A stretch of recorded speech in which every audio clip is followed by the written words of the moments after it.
Right, so at long last, we made it to the end of Rise4Disability at Milton Keynes, and here is Simon O'Gorman of Adapt IT. You remember we've met before on a previous podcast. Now, what's really important is you've been here demonstrating some new software, I believe called Voice It. Yes, that's correct. I didn't get a chance to make it to the seminar that was being run. Yep. Perhaps you could talk us through what this is about and how it benefits people. Yeah, absolutely. So Voice It is a technology specifically for people with non-standard speech. So up until now, you had your standard speech systems. So you had things like Nuance Dragon, your Siris, your Echoes, your Amazons, where as long as you've got standard speech, you can use it. Yep.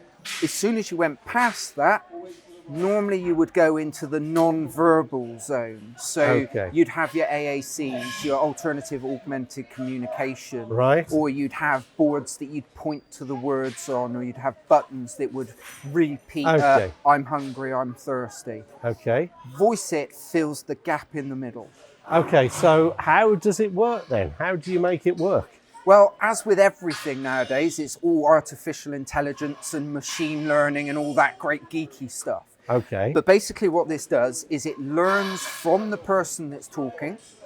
They use their standard way of speaking. So for instance, if you've got a person with cerebral palsy that's got dysarthria, they've got a very distinct way of talking. Right. It can take their way of talking and actually map that against words.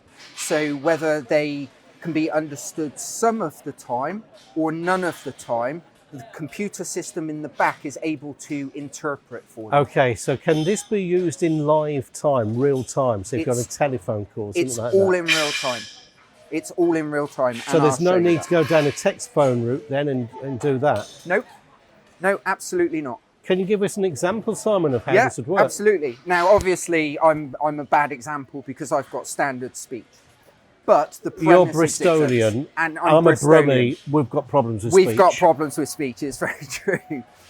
For anyone who's from Birmingham or Bristol, I do apologise. So from the record perspective, and it's worth just showing this, in order to train the system, a person has to say about 200 phrases.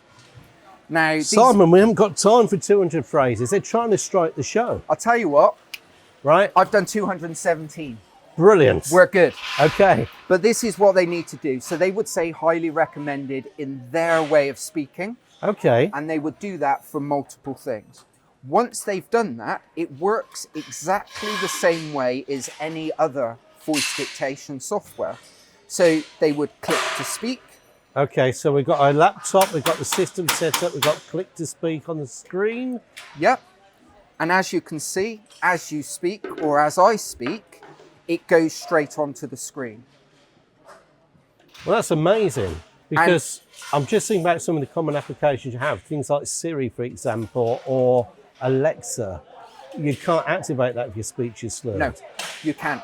And you can use this to do it for you. So once it stops listening, it then reads it out to you. So from a normal person's perspective, say you want to work in a social environment or something like that, right? They just talk. And when anybody sees the point that they haven't quite caught something, they're then able to look at the words. Or if they're in a shop ordering bread or something like that, they can say what they want and it will talk it out to that person. So how does it work by being so portable? Because I'm not going to carry a laptop around all the time, am I? So it'll work on any device that has a web browser. So if you've got a mobile phone, whether that's Apple or Android or Google, it will work on that. The only limitation to it at the moment is because of the processing power that's needed in order to do the conversion, you have to be online to use it. What about personal security then? Because there's a lot of fear, isn't there, that there's devices listening in that could then breach security, your own security settings. So from a security perspective, nobody can access the voices or the recordings or anything like that. So even if somebody was to get into your account here, there's nothing they can do about it. Oh, okay. All it'll happen is they'll just talk, it'll capture their words. Okay. The only people that can access the voices are the speech and language therapists that are medically trained to be able to analyze the voices if there's a problem. So for instance, if somebody's using the system and it's not quite accurate, they can do some tweaking in the background for their voice type and for their particular challenges. Okay, so the big question is, if an OT, an occupational therapist, or anyone else watching this feels it could be a benefit, Yes. how do they get hold of them? Please contact us. You can contact us on support@adapt-it.co.uk. Right? The system is fully supported.